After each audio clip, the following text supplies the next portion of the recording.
ഏയ്, ഒന്ന് വഴി കൊടുക്കണേ. ആ മയ്യത്ത് ഇതിലെ പോന്നോട്ടെ. അത് വേറൊരു ഖബറാണ്. നിങ്ങൾ ചവിട്ടിയത് ഖബർമലാണ്. അവസാനം ആ ചെറിയ ചാലിൽ നിശ്ചലമായ മനുഷ്യ ശരീരം ചിരിച്ചു കിടത്തി. മൂടുകല്ലുകൾക്ക് താഴെ കിടക്കേണ്ടി വരുന്ന ആ നിമിഷങ്ങൾ. ഇതാ കല്ല്, ഇങ്ങോട്ട് തന്നോളി. മെല്ലെ മെല്ലെ, പതിയെ. അവസാനത്തെ കല്ലും നമ്മുടെ മീത വെച്ച് കഴിഞ്ഞു. നിറമിടികളോടെ 3 പിടി പുതുമണ്ണ് കൈകളിൽ വാരി പ്രിയജനം. നോക്കൂ, ഇപ്പോൾ പതിഞ്ഞ സ്വരത്തിൽ തസ്ബീത്തിൻ്റെ വരികൾ അന്തരീക്ഷത്തിൽ മുഴങ്ങുന്നുണ്ട്.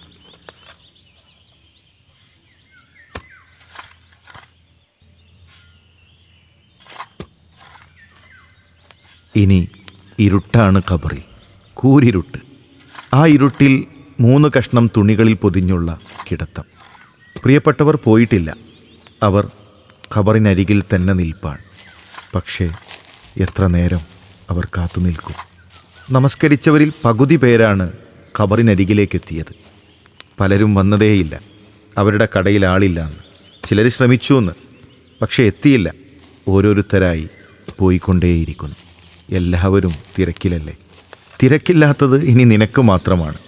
ഇനി അമലിൻ്റെ സമയമല്ലല്ലോ. ഇപ്പോൾ ഖബറിനരികിലുള്ളത് വളരെ അടുപ്പമുള്ള കുറച്ചാളുകൾ മാത്രമാണ്. ആരൊക്കെയോ ചേർന്ന് അവരെയും കൊണ്ടുപോകുന്നു. അവസാനത്തെ കാലടി ശബ്ദവും അകന്നു പോകുന്നത് നീ ശ്രദ്ധിച്ചില്ലേ?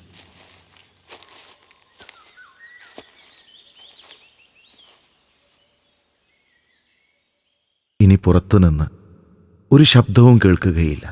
ഖബറിൻ്റെ മൂകത മാത്രം. ഈ പള്ളിക്കാട്ടിൽ ആയിരക്കണക്കിന് ഖബറുകൾക്കിടയിൽ ഒരു ഖബറിൽ ഇനി നീയും. വെള്ളക്കഫൻ പുടവയിലേക്ക് മണ്ണ് പൊടിഞ്ഞു വീഴുന്നുണ്ട്. രാത്രി കണ്ണു മുറുക്കി അടച്ചപ്പോഴുള്ള കൂരിരുട്ട് നിനക്കറിയാലോ. ആ ഇരുട്ട് തന്നെയല്ലേ ഇപ്പോൾ ഖബറിലും? സുഹൃത്തെ, ഈ ഖബറിൽ വെളിച്ചം നിറക്കേണ്ടത് ഈ ദുനിയാവിലെ നന്മകൾ കൊണ്ടാണ്. നിങ്ങളുടെ ഖബർ ഒരുക്കേണ്ടത് നിങ്ങളാണ്. ഒരു വീട് പണിയാൻ എത്ര രൂപ ചിലവഴിച്ചു? നിങ്ങൾ പണിത ആ വീടിൻ്റെ മുന്നിൽ ഒരു ആംബുലൻസ് വന്നു നിൽക്കാനുണ്ട്. അന്ന് നിന്റെ വീട്ടിൽ ദുഃഖം തളം കെട്ടി നിൽക്കും.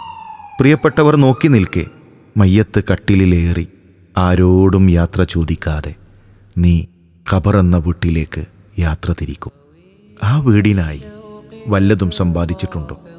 നിന്റെ കഫൻ പുടവയിൽ തെളിച്ച പനിനീരും അത്തറും നീ ശ്രദ്ധിച്ചില്ലേ? മയ്യത്ത് കുളിപ്പിച്ചപ്പോൾ അവസാനത്തെ ബക്കറ്റ് വെള്ളം കർപ്പൂരം ചേർത്താണ് അവർ നിന്റെ ദേഹത്തൊഴിച്ചത്. നിന്റെ ശരീരം സുഗന്ധമുള്ളതാക്കാനാണത്. ഹൃദയം ദുർഗന്ധമുള്ളതാണെങ്കിൽ പുറത്തെ സുഗന്ധം കൊണ്ട് എന്ത് കാര്യമുണ്ട് സുഹൃത്തെ? ഹൃദയമൊന്ന് നമുക്ക് ശുദ്ധീകരിക്കണ്ടേ? ഉള്ളും പുറവും സുഗന്ധം നിറയട്ടെ. പള്ളിയുടെ 1-ാമത്തെ സൊഫിൽ നിന്നെ കിടത്തി നമസ്കാരത്തിനായി സൊഫ് കെട്ടിയവരെ നീ കണ്ടില്ലേ? അതിലെത്ര പേരെ നാവുകൊണ്ട് വേദനിപ്പിച്ചിട്ടുണ്ട്, പരിഹസിച്ചിട്ടുണ്ട്. അവരൊക്കെയല്ലേ നിനക്കായി പ്രാർത്ഥിച്ചത്, നിനക്കായി നമസ്കരിച്ചത്? സുഹൃത്തെ, ഈ പിണക്കങ്ങൾക്ക് എന്തർത്ഥമാണുള്ളത്? എന്ത് പക, എന്ത് വിദ്വേഷം! നിന്നെ പുതച്ച ആ കഫൻ തുണി ഒന്ന് തൊട്ടുനോക്കൂ. ഏതാണതിൻ്റെ ബ്രാൻഡ്? എന്ത് ബ്രാൻഡ് അല്ലേ? അത് നുരുമ്പാനുള്ളതാണ് എന്ന് നമുക്ക് തന്നെ അറിയാം. തുണി നുരുമ്പും നമ്മുടെ അഴകുള്ള മുഖം അഴുകും. പുതിയ പുതിയ ഖബറുകൾ നമുക്ക് ചുറ്റും വന്നുകൊണ്ടേയിരിക്കും. ഇതെല്ലാം നമ്മൾ ഒറ്റയ്ക്കനുഭവിക്കേണ്ട യാഥാർത്ഥ്യങ്ങളാണ്. നാം കാണാനിരിക്കുന്ന സത്യങ്ങളാണ്.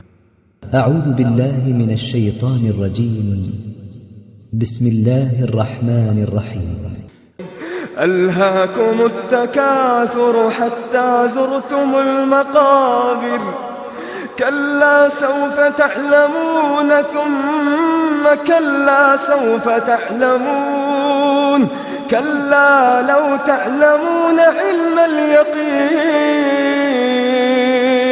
لو تعلمون علم اليقين لترون الجحيم ثم لترونها عين اليقين لترون الجحيم ثم لترونها عين اليقين لتسألن يومئذ عن النعيم. പരസ്പരം പെരുപ്പം കാണിക്കൽ നിങ്ങളെ അശ്രദ്ധയിലാക്കിയിരിക്കുകയാണ്. നിങ്ങൾ ഖബർ സ്ഥാനങ്ങളെ സന്ദർശിക്കുന്നതുവരേക്കും. വേണ്ട, വഴിയെ നിങ്ങൾക്ക് അറിയാറാകും. വേണ്ട, വഴിയെ നിങ്ങൾക്ക് അറിയാറാകും. വേണ്ട, നിങ്ങൾ ദൃഢമായ അറിവ് അറിയുമായിരുന്നെങ്കിൽ, എന്നാൽ നിങ്ങളങ്ങനെ ചെയ്യുമായിരുന്നില്ല. ജ്വലിക്കുന്ന നരകത്തെ നിശ്ചയമായും നിങ്ങൾ കാണുക തന്നെ ചെയ്യും. പിന്നെ നിശ്ചയമായും നിങ്ങളതിനെ ദൃഢമായ കാഴ്ചയായി കാണുക തന്നെ ചെയ്യും. പിന്നീട് അന്നേ ദിവസം നിങ്ങളോട് സുഖാനുഗ്രഹങ്ങളെപ്പറ്റി നിശ്ചയമായും ചോദ്യം ചെയ്യപ്പെടും. മരണം വിളിച്ചാൽ പിന്നീട് നമുക്കൊരവസരമില്ല. മരണം വരെയാണ് നമ്മുടെ പ്രവർത്തനങ്ങൾ. മരണത്തിന് മുമ്പ് ഒന്ന് നിങ്ങളുടെ അമലുകൾ തൂക്കം നോക്കുക, ഒന്ന് സ്വയം വിചാരണക്കൊരുങ്ങുക. പുഞ്ചിരി തൂകി നമുക്കും മരണത്തെ കാണണം. ഇവിടം വിട്ട് യാത്ര പോകുമ്പോൾ ഒരു പിടി നന്മകൾ നമ്മുടെ കൂടെ ഉണ്ടാകണം. സുഹൃത്തെ, ജീവിതം ക്രമീകരിക്കുക, തിരുത്തേണ്ടത് തിരുത്തുക. നാഥൻ അനുഗ്രഹിക്കട്ടെ.